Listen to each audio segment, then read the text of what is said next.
ഒരു ദിവസം രാത്രി അവനെന്നെ വിളിക്കുകയാണ്, നിങ്ങൾ ഇങ്ങോട്ട് വരണോ, ഞങ്ങൾ കാക്കവല് ഞങ്ങളെ വീട്ടിലുണ്ടാവും, അവൾക്ക് എൻ്റെ കൂടെ നിൽക്കാൻ കുറച്ച് ബുദ്ധിമുട്ടുണ്ട് എന്നാണ് പറയുന്നതെന്ന് പറഞ്ഞു. ആയിക്കോട്ടെ, ഞങ്ങൾ രാത്രി വരാമെന്ന് പറഞ്ഞ് ഞാനും വൈഫും കൂടി അവിടെ പോയി. രാത്രി അവിടെ പോയി. അവിടെ ഇതുപോലെ അവനുണ്ട്, അവൻ്റെ ഉപ്പയുണ്ട്, ഉമ്മയുണ്ട്. ഞങ്ങളെല്ലാവരും അവിടെ ഇരുന്ന് കാര്യങ്ങൾ എന്താണെന്ന് അറിയാൻ വേണ്ടി സംസാരിച്ച്. അപ്പോൾ സംസാരിച്ചപ്പോൾ അവൾ എന്നോട് പറഞ്ഞു, എനിക്കിവിടെ നിൽക്കാൻ തീരെ താല്പര്യമില്ല, ഒരുപാട് ബുദ്ധിമുട്ടുകളുണ്ട്. കാരണം പിന്നെ നമ്മൾ ഒരുപാട് അവളോട് നല്ല രീതിയിൽ കാര്യങ്ങൾ പറഞ്ഞു കൊടുത്തു. ഒരു മോളോ കള്ളല്ലേ, എങ്ങനെ പോന്നിക്കാണെങ്കിൽ വളരെ ബുദ്ധിമുട്ടായിരിക്കും.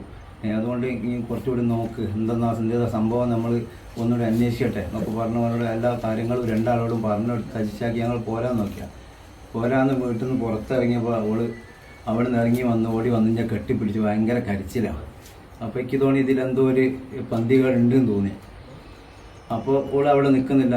എന്നാൽ ഇനി പോരി, നമുക്ക് വീട്ടിലേക്ക് പോവുക, എന്നിട്ട് ബാക്കി കാര്യങ്ങൾ നമുക്ക് അവിടെ വെച്ച് നമുക്ക് തീരുമാനിക്കാമെന്ന് പറഞ്ഞു. അങ്ങനെ അവളെയും കൂട്ടി അന്ന് ഞങ്ങൾ ഇവിടെ വന്ന് പിന്നെ അവൾ എല്ലാ കാര്യങ്ങളും ഞങ്ങളോട് ഒരുപാട് കാര്യങ്ങൾ തുറന്ന് പറഞ്ഞ്. 5 വർഷമായി അവൻ കൊണ്ടുപോയിട്ട്. പിന്നെ അതിൽ 2 വർഷമായി ഇപ്പം ഞങ്ങളുമായിട്ട് നല്ല രീതിയിൽ നിൽക്കുന്നത്. അപ്പോൾ പിന്നെ ഒരു കാര്യങ്ങൾ ഞങ്ങളോട് ഇതുവരെ അവൾ തുറന്ന് പറഞ്ഞു. നമുക്ക് പറയാൻ പറ്റാത്തൊരവസരമാണല്ലോ അത്. അതുകൊണ്ടാണ് അവൾ ഇതുവരെ ഒന്നും പറയാതിരുന്നത്. അങ്ങനെ ഇപ്പം 2 വർഷമായി ഞങ്ങളുമായിട്ട് നല്ല അടുപ്പത്തിലാണ്. അവനും വരും പോവും, എന്ത് കാര്യങ്ങളുണ്ടെങ്കിൽ ഞങ്ങൾ അങ്ങോട്ടും ഇങ്ങോട്ടും പറയും വരികയും എല്ലാ ഇതിൽ നിന്നതായിരുന്നു. അപ്പോൾ ഇപ്പോഴാണ് ഒരുപാട് പ്രശ്നങ്ങളുണ്ട് എന്നുള്ള കാര്യം ഞങ്ങൾ അറിയുന്നത്. അങ്ങനെ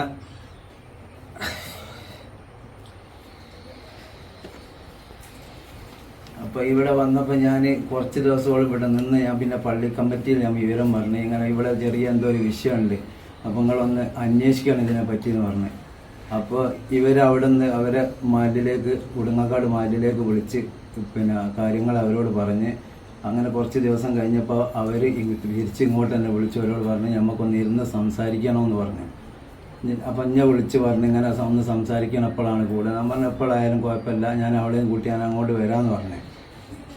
അങ്ങനെ അവരെയും വിളിച്ച് നമ്മളെയും വിളിച്ച്. പക്ഷേ അവരെ വിളിച്ചപ്പോൾ അവർ പറഞ്ഞ് ഓൻ്റെ എന്തോ ഒരു കാരണം പറഞ്ഞ്, ഓൻ്റെ വാപ്പ പറഞ്ഞാണോ അല്ല ഓൻ്റെ എന്തോ ഒരു കാരണം പറഞ്ഞ് അവർക്ക് ഇന്ന് ഇങ്ങനത്തെ പ്രശ്നത്തിന് വരാനൊന്നും ആവില്ല എന്ന് പറഞ്ഞ പോലെ ഒഴിഞ്ഞു മാറി അന്ന്.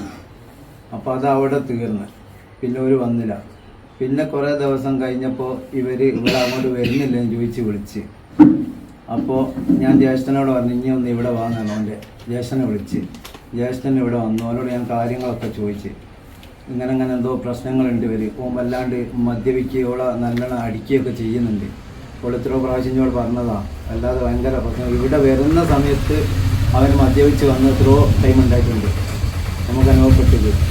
അപ്പോൾ അതുവരെ ഓനോട് പറഞ്ഞു കൊടുത്തേക്ക് നമ്മൾ വീട്ടിലേക്ക് പോകുമ്പോൾ തന്നെയെങ്കിലും നിങ്ങളൊന്ന് കുറച്ചൊന്ന് ഡീസൻ്റായിട്ട് പോകണം, നമ്മളിങ്ങനെ വന്നതല്ലേ, ഇങ്ങനെ ജീവിക്കുന്നതല്ലേ, അപ്പോൾ കുറച്ചുകൂടി ഇങ്ങനെ ഡീസൻ്റ് ആണോ, എല്ലാ കാര്യങ്ങളും തുറന്ന് പറഞ്ഞു. വിചാരിക്കുന്നത് ഓരോ ദിവസം കഴിഞ്ഞനുസരിച്ച് നന്നാവും എന്നുള്ള പ്രതീക്ഷയിലാണ് നിൽക്കുന്നത്.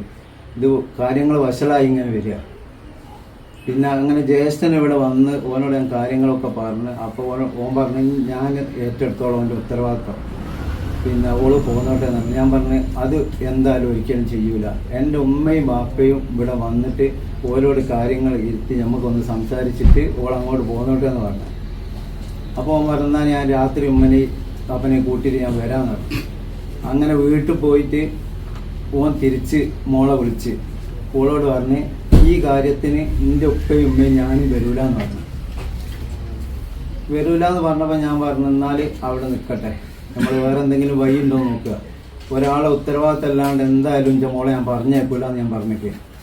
അതങ്ങനെ പറഞ്ഞേക്കാൻ പറ്റൂല. അറബി നാട്ടിലെ ശിക്ഷ തന്നെ കൊടുക്കണം. ഇങ്ങനെ എല്ലാ സ്ഥലത്തും പിന്നെ ഈ മക്കള് ഇങ്ങനെ കേടിരുന്നത് ഇവിടെ പോലീസുകാരെ അങ്ങോട്ട് കൊണ്ടുപോവുക, അവിടെ നല്ലോണം ഭക്ഷണം കൊടുക്കുക, അവിടെ എന്തെങ്കിലും കുറച്ച് പണിയെടുക്കും.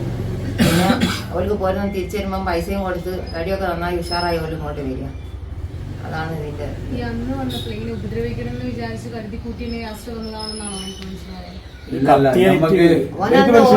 സലാം പറഞ്ഞ് പിരിയാ, നല്ല നിലക്ക് പിരിയാന്ന് പറഞ്ഞിട്ട് അവിടെ വന്നത്. സർട്ടിഫിക്കറ്റ് കൊടുത്ത് ഓളോട് പറഞ്ഞിക്ക് സലാം പറഞ്ഞ് പിരിയാലോ അവർ വരുന്നില്ലെങ്കിൽ എന്നൊക്കെ പറഞ്ഞ്. എന്നുവെച്ചാൽ നമ്മളവന് പിന്നെ നല്ലോണം പറഞ്ഞാന് പിന്നെ എന്താ പറയാ, പിന്നെ നല്ല സ്നേഹത്തില് ഭയങ്കര സ്നേഹം പിടിച്ചു പറ്റിയിട്ടാണ് അവന് 3 തവണ അവൻ ആ ബാഗും കഴുത്തിലിട്ട് ഇവിടെ വന്നിട്ട് മൂന്ന് ടൈമിന് വന്നപ്പോൾ ആ വേഗം അവന്റെ കഴുത്തിലുണ്ട്. ഇതിൽ കത്തിയാണെന്നുള്ള പ്രതീക്ഷ നമുക്കില്ലല്ലോ. ഇവനെ ഒരു കാലത്തും ഓന് ഞങ്ങളെയും കൊല്ലും. ഓനി പുറത്തിറങ്ങിക്കുകയാണെങ്കിൽ ഇതിലും വലിയ തോന്നി ഉണ്ടാക്കുന്നുള്ള കാര്യം എന്നോട് ഓൻ അത്രക്ക് ദേഷ്യമുണ്ട്. എന്താ കാരണം എനിക്ക് അറിയൂല. ഓന്റെ ജീവൻ അവിടെ തന്നെ നഷ്ടപ്പെടണം. സംഭവ ദിവസം വന്നപ്പോഴും ആദ്യം സ്നേഹത്തിലായിരുന്നു, നല്ല സ്നേഹത്തിലുള്ള പെരുമാറ്റമായിരുന്നു. വൈകുന്നേരം വന്നപ്പോ 3 തവണ വന്നത് അതേ ദിവസം തന്നെ അല്ലേ ഈ പ്രശ്നം ഉണ്ടാക്കി? അല്ല, അതിന് മുമ്പ് ഒരു ദിവസം 2 തവണ. 2ാമത്തെ തവണ ആണ് ഈ സംഭവം ഉണ്ടായത്. ഇത് അന്ന് പിന്നെ പെട്ടെന്ന് പ്രകോപിതനാവുകയാണ് ചെയ്തത്. ഓന് വൈകുന്നേരം അങ്ങോട്ട് കേറിയിട്ട് ഇവിടെ ഇരുന്ന ഒരു 10 മിനിറ്റ് ഇവിടെ ഇരുന്നോ സംസാരിച്ചിട്ട് ഇവരുമായിട്ട് നല്ല ഡീസന്റ് പെരുമാറ്റത്തിലാണ് നിന്നത്. പെട്ടെന്ന് കുറച്ച് ഒരു 10 മിനിറ്റ് വരെ ഇരുന്നിട്ട് വിടാം. ആധാർ കാർഡും പാൻ കാർഡും ഓളെ കയ്യിൽ കൊടുത്ത് മോളെ ചോദിച്ച് ഇപ്പൊ എന്താ ഷൂ ഇരാത്തെന്ന് വെച്ച് ഷൂ ഇരാൻ പിന്നെ എനിക്ക് നേരമില്ലാന്ന് പറഞ്ഞ് മോളയിൽ ഫോണ് കൊടുത്ത് മോളെ അത്തക്കാക്കി. ഞാനിവിടെ ഇരിക്കുന്നുണ്ട്, ഓളെ അവിടെ നിൽക്കുന്നുണ്ട്. പിന്നെ ആദ്യം കുത്തിങ്ങാന് പിന്നെ ഓളെ അങ്ങോട്ട് ഉന്തി തള്ളിയിട്ട് 2 കത്തി കൊണ്ട് ഓളെ 4 കുത്തി കാഴ്ച നാക്കിക്കാന്. ഉപ്പ അവിടെ നിന്ന് ഇങ്ങോട്ട് വന്ന് ഓളെ പിടിക്കുമ്പോഴേക്ക് ഉപ്പനെയും കുത്തി. ആദ്യത്തെ ആക്രമണം അകത്തുനിന്ന് 2 കത്തി ഉണ്ട് കയ്യില്. 2 കത്തിയും താക്കിയിട്ടാണ് അവന് ഇവിടുന്ന് റോഡമ്മേലേക്ക് വണ്ടിയിലേക്ക് കയറിയത്. അപ്പൊ വണ്ടിയിൽ വേറെ ആളുണ്ടോന്നുള്ളത് ഡ്രൈവർ ഉണ്ടാക്കിയും ഈ ഭാഗത്ത് നിന്നാണ് ഡോറ് തുറന്ന് കയറിയത്.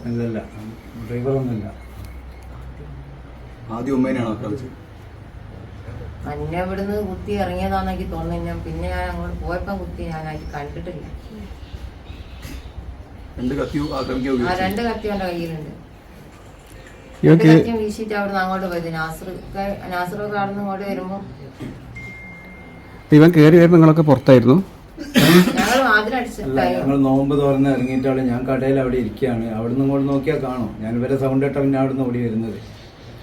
ഓനിങ്ങോട്ട് കയറി വരുമ്പോൾ ഞാൻ ഇവരോട് പറഞ്ഞു ഇങ്ങനെ ഇപ്പം യാത്ര വരുന്നുണ്ട് കേട്ടോ എന്ന് പറഞ്ഞാൽ അപ്പം ഇവർ 2 ആളും ഉള്ളിൽ നിന്ന് മോളെയും കൂട്ടിയിട്ട് ഓടി പുറത്തേക്ക് വന്നതാ. ഇവന്റെ കൂട്ടുകാരനാണ് നമ്മളെ ആഷിക്ക് എന്നാണ് അമ്മനെ വെട്ടിയത്.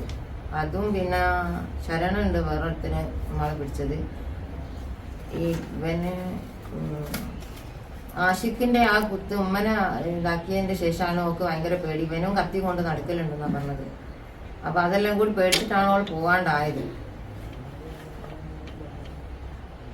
പോലീസിനോട് നമ്മൾ പറഞ്ഞിട്ടുണ്ട്, രേഖാപരമായി പറഞ്ഞില്ലെങ്കിലും വാക്കാലെ PR-നോട് ഞാൻ ബോധ്യപ്പെടുത്തിയിട്ടുണ്ട്.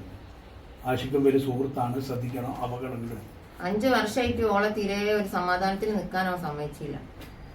അവള് പിന്നെ ഓളെ പള്ളിയുള്ള സമയത്തൊക്കെ ഇറങ്ങി പോയിക്കാന്ന് പറഞ്ഞ് ഓളെ ഇറങ്ങി പോകുന്നെന്ന് പറഞ്ഞു. അന്ന് ഞങ്ങൾ മിണ്ടലില്ല. അന്നപ്പോ ഞാൻ ചോദിച്ചു ഇനി എങ്ങോട്ടെങ്കിൽ ഇറങ്ങി പോകാൻ വിചാരിച്ചതെന്ന് ചോദിച്ചു. അപ്പൊ എന്നോട് പറഞ്ഞു ഞാൻ ഇങ്ങോട്ട് തന്നെ വരാൻ വിചാരിച്ചത്. പിന്നെ ഓന് എനിക്ക് ഓട്ടോറിക്ഷ ഒന്നും കിട്ടാത്തത് കൊണ്ട് ഞാൻ നടന്നു പോരുന്നത് കണ്ടോ തന്നെ വന്ന് പിടിച്ചു കൊണ്ടുപോയി. അങ്ങനെ പല തവണയും ഓൾ ഇറങ്ങി അങ്ങോട്ടോ പോകാൻ ശ്രമിച്ചെന്ന് പറഞ്ഞു. അവന്റെ ബുദ്ധിമുട്ട് കാരണം അവന് ഭക്ഷണം എടുത്തെറിയുക, ഭക്ഷണം തിന്നാൻ കൊടുക്കാണ്ടിരിക്കുക, മെഷമലൊക്കെ കൊണ്ടുവച്ചാൽ അതൊക്കെ അടിച്ച് നെറ്റിക്കാളുക, അങ്ങനെ പല അക്രമങ്ങളും കാണിക്കുന്നു. പിന്നെ അവളെ ഭയങ്കര സംശയമാണെന്ന് പറഞ്ഞു. വീട്ടും പോകാൻ സമ്മതിക്കില്ല. ഇങ്ങോട്ട് തന്നെ വന്നാല് ഇവിടെ രാത്രിയൊക്കെ ഓനില വന്ന് നോക്കുമ്പോൾ ഇപ്പൊ റൂമിൽ വലിച്ചുണ്ടെന്ന് പറയൂ. അങ്ങനെയൊക്കെയുള്ള സംശയങ്ങളാണ്. പിന്നെ ഓനെ 1 മണി 2 മണി 3 മണി സമയത്ത് ഏത് ചെക്കന്മാരെ വിളിച്ചാലും ഇറങ്ങി പോകുന്നു. പിന്നെ വീട്ടിൽ വരുന്ന സമയക്കണക്കൊന്നുമില്ല. ചുരത്തിലാണ് അവന്റെ പണി. ഇയാള് ലഹരി ഉപയോഗിക്കുന്നു, മകളെ ക്രൂരമായി മർദ്ദിക്കുന്നു ഒക്കെ ഇയാളുടെ മാതാപിതാക്കൾക്ക് നല്ല ബോധ്യം ഉണ്ടായിരുന്നോ? ഓൽക്കുണ്ടാവും. ഓല് ഇവിടെ അയൽവാസികളായി. ഓന് 8ാം ക്ലാസ് പഠിക്കുന്ന സിസർ വലിക്കുന്നതൊക്കെ ഞങ്ങൾ കണ്ടു. ഞാൻ ഒരു ദിവസം ഇവിടെ ഞങ്ങൾ കടന്ന് അങ്ങോട്ട് വരുമ്പോൾ ഞാൻ ചോദിച്ചു ചെറിയൊക്കെ ഏതാണ് ഇപ്പം ഇവിടെ ഇട്ടതൊന്ന് സിസർ വലിക്കുന്നതെന്ന് ചോദിച്ചാൽ പറഞ്ഞാൽ ഓലിപ്പം അവിടെ വന്ന് കൂടിയ ആൾക്കാരാണെന്ന് അന്ന് മുതലേ എല്ലാം ഉപയോഗിച്ച് തുടങ്ങിയതാ. പിന്നെ ഓന്റെ അമ്മ ഇവിടുന്ന് രാത്രി 1 മണിക്കൊക്കെ ഓന് പുരയിൽ വരുമ്പോ ഇങ്ങോട്ട് കയറണ്ട, എങ്ങോട്ടാന്ന് വെച്ചാൽ പോയിക്കോ, ഇവിടെ നിൽക്കണ്ട എന്നൊക്കെ പറയുന്നത് ഞങ്ങൾ ഇങ്ങോട്ട് കേൾക്കലുണ്ട്. അതൊക്കെ ഞങ്ങൾ മോളോട് കാര്യങ്ങൾ പറഞ്ഞു. ഓൻ്റെ ഒപ്പം പോകണ്ടെന്ന് അന്നേ ഞങ്ങൾ പറഞ്ഞ് ബാക്കി ഓള് ആരും ഇല്ലാന്നുള്ള രീതിയിൽ നിന്നിട്ടാണ് ഞങ്ങൾ കല്യാണം വേറെ കഴിപ്പിച്ചത്. പക്ഷെ ഇവന് പിന്നെ ഇവളെ ഭീഷണിപ്പെടുത്തി എന്നെയും ഒക്കെ ഞാൻ കൊല്ലും, നിങ്ങൾ എവിടെ പോയാലെന്ന് പറഞ്ഞിട്ട് പേടികൊണ്ടാണ് അന്ന് ഇവന്റെ കൂടെ തന്നെ പോയത്. ഇപ്പോക്ക് തീരെ നിൽക്കാൻ പറ്റാണ്ട് ഞങ്ങളോട് കാര്യങ്ങൾ പറയാനും പറ്റാത്ത അവസ്ഥയിൽ ആയപ്പോഴാണ് ഇപ്പോൾ 1 മാസമായിട്ട് ഇവിടെ വന്ന് നിൽക്കുന്നത്. അപ്പോൾ സ്റ്റേഷനിൽ നിന്ന് പറഞ്ഞത് നോമ്പ് കഴിയട്ടെ എന്നാണല്ലോ. ഓല് വന്ന് നോക്കില്ല, ഞങ്ങൾ പറഞ്ഞ കാര്യങ്ങൾ ഓരോ ചുരത്തിലുണ്ടായിരുന്ന തട്ടുകട ഒരു ഘട്ടത്തിൽ പൂട്ടിയല്ലോ, അതിനുശേഷം ഇവൻ എന്ത് ജോലി ചെയ്തേ? ഓന അവിടെ തന്നെയാണല്ലോ. ഓന പിന്നെ അതിന്റെ അടുക്ക് എവിടെയും പണിക്കോ ഇല്ല. സ്ഥിരമായിട്ട് ജോലിക്ക് പോയിരുന്നില്ല. സ്ഥിരമായിട്ട് ജോലിക്കൊന്നും പോകില്ല. യാസുറും ആഷിക്കും ഒരുമിച്ച് ഏതെങ്കിലും തട്ടുകടയിൽ ജോലി ചെയ്താൽ നിങ്ങൾക്ക് എന്തെങ്കിലും വിവരം കിട്ടിയിട്ടുണ്ട്? ഒന്നിച്ചുള്ളത് വേറെ. ഓന്റെ അമ്മ എന്തോ വെപ്പിന്റെ പണിക്ക് എന്തിനോ പോലാന്ന് പറഞ്ഞു. അപ്പൊ ഓരോ പൊരയിൽ എന്തെങ്കിലും കൂട്ടന്മാരെല്ലാരും കൂടി അവിടെ പോയി നിൽക്കലുണ്ടെന്നൊക്കെ പറയുന്നുണ്ട്. ബാങ്കുകാരൻ ഇവിടെ വന്ന് ഞാനാണ് ചോദിക്കുന്നത്. അപ്പൊ ഈ ബാങ്കിൽ നിന്ന് വന്ന ആൾക്കാർ ഓനെ വിളിച്ചിട്ട് കിട്ടായിട്ട് ഓന്റെ അമ്മനെ വിളിച്ച് ഞാൻ നമ്പറിൽ വിളിച്ചു തരാം ബാങ്കുകാരോട് പറഞ്ഞത്, പിന്നെ ഷിബിലാണ് ലോൺ എടുത്തത്, ഓളോ വീട്ടിൽ പോയിക്കോളി, ഓളോട് വാങ്ങിക്കോളി, ഞങ്ങൾ എടുത്തില്ല, പിന്നെ നിങ്ങൾക്ക് എന്ത് ചെയ്യണമെങ്കിലും ആരും ചെയ്തോളി എന്നുള്ളതാണ് പറഞ്ഞത്. അപ്പോൾ പിന്നെ ബാങ്കുകാർ അങ്ങോട്ട് ചോദിച്ച്, പിന്നെ ഞങ്ങളെ മോന് വേണ്ടിയിട്ടല്ലേ ഓൾ എടുത്തത്, അപ്പം നിങ്ങൾ ഓനല്ലേ സഹകരിക്കേണ്ടത്, ഓൾക്ക് ജോലിയൊന്നും ഇല്ലല്ലോ, ഓനല്ലേ കൊടുക്കേണ്ടത്. അപ്പം ഉമ്മ പറയുന്നത് ഇങ്ങോട്ട് വാടാനെ ഞാൻ കാണിച്ചു തരാന്നൊക്കെ പറഞ്ഞത്. പച്ചത്തെറിയാ പറഞ്ഞു. ലോൺ എടുത്തത് പിന്നെ ആദ്യം ഗൾഫ് പോയിഞ്ഞു, അല്ല ഒരു പ്രാവശ്യം ഗൾഫ് പോയിഞ്ഞു, അതിന്റെ പൈസ 60,000 റുപ്യ കൊടുക്കാണ്ടെന്നും പറഞ്ഞിട്ടാണ് ഒരു പ്രാവശ്യം എടുത്തത്. പിന്നെ അല്ലാണ്ട് എൻ്റെ അമ്മ പറഞ്ഞിട്ട് ലോണൊക്കെ എടുത്ത് ഞാൻ ഓരോ കാര്യങ്ങൾ ചെയ്യാം അങ്ങനെ എന്നൊക്കെ പറഞ്ഞിട്ടാണ് ഓല് എടുപ്പിക്കലാണ് കുറെ കാര്യങ്ങൾ. ഓർക്ക് വേണ്ടിയിട്ട് ഓൾ ഒപ്പിട്ട് എടുത്തുന്നാ പറഞ്ഞു, ഉമ്മക്ക് വേണ്ടിയിട്ട്. ലഹരി ഉപയോഗിക്കുന്ന സമയത്തും ആർഭാട ജീവിതം നയിക്കുന്ന സമയത്തും പണം ആവശ്യമാണല്ലോ. കൃത്യമായ ഒരു ഷോപ്പിൽ മാത്രം ജോലി ചെയ്യുന്നവന് ഇത്തരം കാര്യങ്ങൾ കൂടുതൽ പണം ഉണ്ടായിക്കൊള്ളണം. ഇപ്പോൾ തുച്ഛമായ പൈസയാണ് ഇപ്പോൾ ഷോപ്പിൽ നിന്നാ കിട്ടുക. അതുകൊണ്ട് എല്ലാ കാര്യവും നടന്നോളണമെന്നില്ല. അതുകൊണ്ട് ഇവിടെ ഉപയോഗപ്പെടുത്തി ലോൺ എടുക്കുന്നു, ആർഭാട ജീവിതം നയിക്കുന്നു, ലഹരി പദാർത്ഥങ്ങൾ ഉപയോഗിക്കുന്നു, ആ രീതിയാണ് സ്വീകരിച്ചുകൊണ്ട് അതിന് ഓരോ ഉമ്മയും പാപ്പയും സപ്പോർട്ട് കാണും കുടുംബം. ഒരു ചെയിൻ ഉണ്ടായിട്ട് അതുവരെ ഇപ്പം ബാങ്കിൽ വെച്ചതാണ്. എന്താവശ്യത്തിനാന്നുള്ള ഒന്നും അറിയില്ല. ഓന് ലഹരി ഉപയോഗിക്കാനായിരിക്കും, അല്ലാതെ വെക്കാൻ ചാൻസ് ഇല്ല. ഈ ചെറിയ കുട്ടിൻ്റെ അടുത്ത് നല്ല സ്നേഹത്തോടു കൂടി തന്നെ ആയിരുന്നു മോളുടെ അടുത്തൊക്കെ? എങ്ങനെ? മോളുണ്ടല്ലോ, ചെറിയ മോള്. ഇവിടെ ഇപ്പൊ അടുത്ത ദിവസം ഒരു ദിവസം വന്നപ്പോ ഓളം കാണാനൊന്നും വന്നില്ല. അന്നപ്പോൾ ഓളം ഉറങ്ങിയതായിരുന്നു. അതിന്റെ തലേ ദിവസം വന്നപ്പോ 2 മാസം പോരായി ഇവിടെ ആയിട്ട്. ഓരോന്ന് വിളിച്ചു നോക്കിയ വരെ അങ്ങനത്തെ യാതൊരു ഇതില്ല. ചെറുതുമായിട്ടുള്ള വലിയ സ്നേഹം കാര്യമൊന്നുമില്ല. ആരും വിളിക്കലും നോക്കലും ഒന്നുമില്ല. ഈ ഡ്രസ്സൊക്കെ എടുത്ത് കത്തിച്ചെന്ന് പറഞ്ഞില്ല, അതിനുള്ള കാരണം എന്താ പറയുന്നത്? അത് മോളെ ബർത്ത്ഡേ ഞങ്ങൾ ഇവിടുന്ന് കഴിച്ചിരുന്നു. അത് ഓനോട് പറയാഞ്ഞിട്ട് ചെയ്തതാന്നാവും പറഞ്ഞത്. അതങ്ങനെ കഴിച്ചോന്നല്ല, ഓലൊരു കേക്ക് വാങ്ങി മുറിച്ച് ഓളെ താത്ത ഒരു ഡ്രസ്സ് വാങ്ങിക്കൊടുത്തു, അത്രേ ഉള്ളൂ. ഡ്രസ്സ് കത്തിക്കാൻ പ്രധാന കാരണം ഡ്രസ്സ് കൊണ്ടു കൊടുക്കാൻ പറഞ്ഞല്ലോ. ഓന് ചെറുതിനോട് സ്നേഹമുണ്ടെങ്കിൽ ഓന് ഡ്രസ്സ് ഉണ്ടെങ്കിൽ ആരെങ്കിലും വാങ്ങിക്കൊടുത്തൂടെ? അതൊക്കെയല്ലേ ഓൻ ചെയ്യേണ്ടത്. അതൊന്നും ചെയ്യാനല്ലോ ചെയ്യുക, വാശിക്കാണല്ലോ എല്ലാം ചെയ്യുന്നത്. ഈ ഷിബില ഈ തുണിക്കടയിൽ താമരശ്ശേരി ജോലിക്ക് വരുന്നല്ലോ, അത് ഇവിടെ വന്നതിന് ശേഷമാണ് പോയതല്ലേ? അവൾക്ക് മോളെ നോക്കണം, മോളെ നല്ലോണം നോക്കണം, മോളെ നല്ല ഇതിൽ പിന്നെ പഠിപ്പിക്കണം എന്നാക്കണം എന്നുള്ള ഇതിലുണ്ട്. ഞങ്ങൾ പറഞ്ഞു നോമ്പ് കഴിഞ്ഞിട്ട് പോവാൻ മോളെന്ന് പറഞ്ഞപ്പോ അപ്പം പറഞ്ഞ് ഇപ്പോഴായാലും എവിടെയെങ്കിലും ചിലപ്പോൾ കിട്ടാൻ മതി, ഞാൻ ഒന്ന് പോയി നോക്കട്ടെ എന്ന് പറഞ്ഞാണ് ഇവിടുന്ന് പോയത്. അന്നപ്പോ ഓല് പറഞ്ഞെങ്കിൽ മോളെ ഇനി നാളെ തന്നെ വന്നോന്ന് പറഞ്ഞു. ഓള് 3 ദിവസം പോയി. അപ്പോൾ 3 ദിവസം പോയി ഓള് മിസ്റ്റേഴ്സിൽ ഇവിടെ ഹോസ്പിറ്റലിലും കൊടുത്തിട്ട് പോയി. അപ്പൊ റിസപ്ഷനിൽ കയറാനല്ലോ എന്ന് വിചാരിച്ചിട്ട്. അപ്പം അന്ന് 3 ദിവസം പോയി. 3-ാം ദിവസം ഇവിടെ വന്നപ്പോൾ മോളിനോട് വന്ന് പറഞ്ഞു, എനിക്ക് പിന്നെ മിസ്റ്റേഴ്സ് കിട്ടിക്കുന്നു, ഞാൻ നാളെ കൂടെ താമരശ്ശേരി പോകണുള്ളൂ, പിന്നെ അവിടുന്ന് പറഞ്ഞു പോരാ. അന്നപ്പോൾ എന്നിട്ട് ഇവിടെ കയറാന്ന് പറഞ്ഞതാണ്. ഇവിടെ യൂണിഫോം വാങ്ങി തയ്പ്പിക്കണം എന്നൊക്കെ പറഞ്ഞത്. അന്ന് വൈകുന്നേരമാണ് വന്ന് ഞാനിതൊക്കെ ചെയ്യുന്നത്. 28-ാം തീയതി നിങ്ങൾ പരാതി കൊടുത്തു. 2 ദിവസം പോലീസ് സ്റ്റേഷനിൽ രണ്ടുപേരും വിളിച്ചു വരുത്തി. പിന്നീട് പോലീസ് പറഞ്ഞ നോമ്പിന് ശേഷം പരിഗണിക്കാണോ? എന്താണ് പോലീസ് പറഞ്ഞിട്ടില്ല. ഞങ്ങൾ ഉദ്ദേശിച്ചാണ് പോലീസുകാരോട് ഞാൻ അങ്ങോട്ട് പറഞ്ഞാണ് ഇവരിങ്ങനെ വിളിക്കുന്നില്ല, കണക്ട് ചെയ്യുന്നില്ല. അപ്പോ പിന്നെ ഇവിടെ പൊതുപ്രവർത്തകർ മെമ്പറാണ് പറയുന്നത്. ഓരോ ഇടപെട്ടു, നമുക്ക് നോമ്പിന് ശേഷം നന്നായി ചർച്ച ചെയ്യാം. ഇപ്പോൾ മെമ്പർ അച്ഛൻ മുൻ മെമ്പറാണ് വർഗീസേട്ടൻ. വർഗീസേട്ടൻ അവനോട് പറഞ്ഞാൽ ഡ്രസ്സ് കൊണ്ടു കൊടുക്കണം എന്ന് പറഞ്ഞാണ് ഡ്രസ്സ് കൊണ്ടു കൊടുക്കാനുള്ള തയ്യാറെടുപ്പ് പ്ലാനുണ്ടായി. റംസാന് ശേഷം നമുക്കിപ്പോൾ പറയേണ്ട അതിനുശേഷം നമുക്ക് കാര്യങ്ങൾ ചർച്ച ചെയ്യാന്നുള്ളിടത്ത് നമ്മൾ എത്തിയതാണ്. പോലീസിന്റെ ഭാഗത്ത് നിന്ന് സൊല്യൂഷൻ വെച്ചോന്നല്ല, പോലീസ് ഞങ്ങൾ വീഴ്ചയെന്ന് പറഞ്ഞാൽ അവര് 28-ാം തീയതി ഈ സംഭവം നടക്കുന്നത് വരെ ഗൗരവത്തിൽ ഒരു കണ്ടില്ല. അപകടം ഉണ്ട് എന്ന് പറഞ്ഞിട്ടും ഒരു വന്ന് അന്വേഷിച്ചിട്ട് അത് ഇരുത്തി പരിഹരിക്കാനുള്ള ശ്രമം നടത്തിയില്ല. അതാണ് വീഴ്ച എന്ന് പറയുന്നതിന്. സാധാരണ ഒരു പെറ്റീഷൻ കൊടുത്താൽ ഞാൻ നേരത്തെ പറഞ്ഞല്ലോ, ഇരു കക്ഷികളൊന്ന് പോയി നോക്കി എന്താണ് ഇവരെ പാശ്ചാത്തലം. ഇവർ പറയുന്നത് ഇവൻ അക്രമമൊക്കെ ഉണ്ടാക്കുമെന്ന് പറയുന്നത് സത്യം ഉണ്ടോ എന്നുള്ളത് അന്വേഷിക്കണ്ടേ? ആ അന്വേഷണമൊന്നും നടന്നില്ല. ഇയാളെ ജസ്റ്റ് വിളിച്ചു വരുത്തുന്ന ഒരു പണി മാത്രമേ എടുത്തു. അതും ഇവിടെ എത്തിയില്ലായിരുന്നു. അവര് വിളിച്ചിട്ട് ഇവർ വന്നില്ല. അതാണ് മെയിൻ പ്രശ്നം. നല്ല കമ്മിറ്റി വന്നില്ല. നല്ല പറ്റിയല്ല നല്ല കമ്മിറ്റിയല്ല വരാൻ തന്നത്. യാസറിന്റെ വാപ്പ വിളിച്ചറിഞ്ഞ് ഓന്ന് പെയിന്റിങ്ങിന്റെ പണിയുണ്ട്, അത് തീർക്കാൻ വേണ്ടി പോയതാണ്. അതിനെ കൊണ്ട് ഓരോ കൂടൂല. നമ്മളൊരു ആവശ്യപ്പെട്ടിട്ടാണെങ്കിൽ എന്ത് പണി ഒഴിവാക്കി ഓൻ വരികയാണല്ലോ വേണ്ടിയത്. ഓനോ കുട്ടിനാണെങ്കിൽ അവളോട് അത്ര സ്നേഹം ഉണ്ടെങ്കിൽ ഓൻ വരണ്ടേ. ഓന് ഷബീറുമായിട്ട് നിക്കാഹ് ചെയ്ത സമയത്ത് ഷബീറിനെ ഓളെ എവിടെയെങ്കിലും വെച്ച് ഇനി എവിടെ പോയാലും കൊല്ലുമെന്ന് പറഞ്ഞ് ഭീഷണിപ്പെടുത്തിയിട്ടാണ് ഇവന്റെ പുരം തന്നെ പോയത്. ഷബീർ എന്ന് പറയുന്നത് ആദ്യം നിക്കാഹ് ചെയ്ത ആള്. ഈ സംഭവ ദിവസം ഈ യാസിർ ലഹരി ഉപയോഗിച്ചിട്ടാണ് വന്നതെന്ന് എനിക്ക് തോന്നുന്നുണ്ട്. അങ്ങനെയായിരുന്നു അയാളുടെ പെരുമാറ്റം. അതിന്റെ തലേ ദിവസം ഇവിടെ വന്നിരുന്നു. അപ്പോൾ വിളിഞ്ഞോട് പറഞ്ഞു ഓനെ നല്ലോണം മണക്കുന്നുണ്ട് കേട്ടോ എന്ന് പറഞ്ഞേക്ക്. വെള്ളടിച്ചാ വന്നത് എന്നൊക്കെ പറയുന്നത് എന്തോ മണക്കുന്നുണ്ട് എന്നൊക്കെ പറഞ്ഞേക്ക്.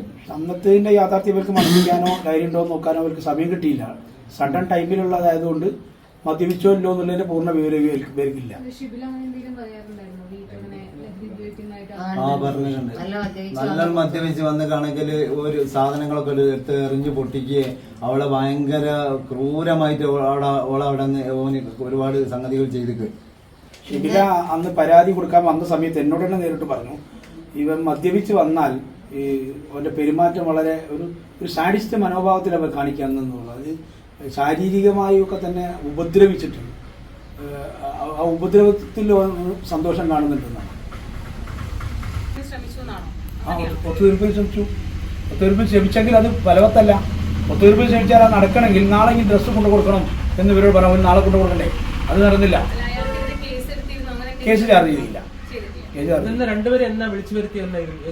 28 കഴിഞ്ഞ ഒരാഴ്ച കഴിഞ്ഞിട്ടുണ്ടാവില്ലേ? തിങ്കളാഴ്ച ചൊവ്വാഴ്ച ആയിരിക്കും. ഒരു 3-4 ദിവസം കഴിഞ്ഞാലായിരുന്നു തോന്നുന്നു. രണ്ടുപേരും വിളിച്ചു വരുത്തി. രണ്ടുപേരും വിളിച്ചു തിങ്കളാഴ്ച. അന്ന് അവിടുന്ന് പറഞ്ഞത് ഈ സാധനങ്ങൾ കൊണ്ടു കൊടുക്കാന്നാ പറഞ്ഞു. സാധനം കൊണ്ടു കൊടുക്കാന്ന് പറഞ്ഞു. വന്നില്ലെങ്കിൽ നിങ്ങൾ വിളിച്ചു വിവരം പറയണമെന്ന് പറഞ്ഞു. തന്നില്ലെങ്കിൽ നിങ്ങൾ വിളിച്ചു പറയണമെന്നാണ് പലതവണ വിളിച്ചു.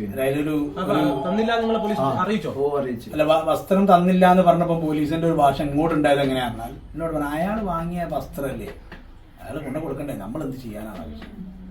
അതൊരു പോലീസ് പറയേണ്ട ഭാഷ എനിക്ക് തോന്നിയില്ല. എന്നോടാ പറഞ്ഞത്. ശരി, ാണ് കാരണം. അപ്പൊ കൂടുതൽ അന്വേഷണമോ അല്ലെങ്കിൽ പരാതികളൊക്കെ സംബന്ധിച്ച് കൊടുക്കുന്നുണ്ട് പോലീസിന്റെ. ഇങ്ങനെ ലഹരിപരമായിട്ട് നമ്മൾ എന്തെങ്കിലും ഒരു ഇത് കൊടുക്കുമ്പോൾ ഒന്ന് വന്ന് അന്വേഷിക്കണ്ടേ ഓനെ പറ്റി. ഇവിടെ നാട്ടിൽ വന്ന് ഏത് ചെറിയ മക്കളോട് ചോദിച്ചാൽ ആൾക്കാർ പറയൂ ഓൻ അങ്ങനത്തെ ഒരാളാണെന്നുള്ളത്. അതുപോലെ ഒന്ന് അന്വേഷിക്കാതെ ഭയങ്കര സങ്കടമുണ്ട്. പോലീസിന് ഉദാഹരണത്തിനൊക്കെ എന്തായാലും പോലീസ് മേലധികാരികൾക്ക് മുഖ്യമന്ത്രി ഉൾപ്പെടെയുള്ള വകുപ്പിന് പരാതി കൊടുക്കും. നമ്മൾ നേരത്തെ പറഞ്ഞിട്ടുണ്ട്. പരാതിയുടെ കാര്യങ്ങളൊക്കെ അവർ ഹോസ്പിറ്റലിൽ നിന്ന് വന്നിട്ടല്ലോ തുടരെ നീക്കിക്കൂടും. ഭീഷണിപ്പെടുത്തിയതാണോ ഇങ്ങനെ കൂടെ പോരണമെന്ന് പറഞ്ഞു? ബലമായ സംശയിക്ക് അവൻ അന്ന് ഒന്നുകിൽ ഇന്നെ കൊല്ലൂന്ന് പറഞ്ഞ് ഭീഷണിപ്പെടുത്തിയിട്ടായിരിക്കും അവളെ ഓന്റെ കൂടെ പോയത്. അല്ലാണ്ട് ഓൾ ഒരു കാരണവശാലും ഇന്നെ പിരിഞ്ഞോള് പോവില്ല. എനിക്കറിയാം. ഞാൻ സ്നേഹിച്ച് അങ്ങനെ കൊണ്ടുവന്ന എന്റെ 2 മക്കളാണ്. ഓര് അതിനനുസരിച്ച് പോലെ നിൽക്കൂ. എനിക്കറിയാം. എന്നുവെച്ചാൽ ഓന്റെ ഭീഷണിക്ക് വാങ്ങിയിട്ടല്ലാണ്ട് ഓള് പോലാന്നുള്ള ബലമായ സംശയമുണ്ട്. അതുപോലെ കോളേജിൽ ഇപ്പം ഞാൻ വന്നെന്ന് പറഞ്ഞ് ഞാൻ മരിച്ചിക്കോന്ന് അറിയാൻ വേണ്ടിയിട്ട് 2ാമത് ഞാൻ തീർക്കാൻ വന്നതാണെന്ന് ബലമായ സംശയം ഉണ്ടെങ്കിൽ അതിലും ഓനത് ചെയ്യൂ.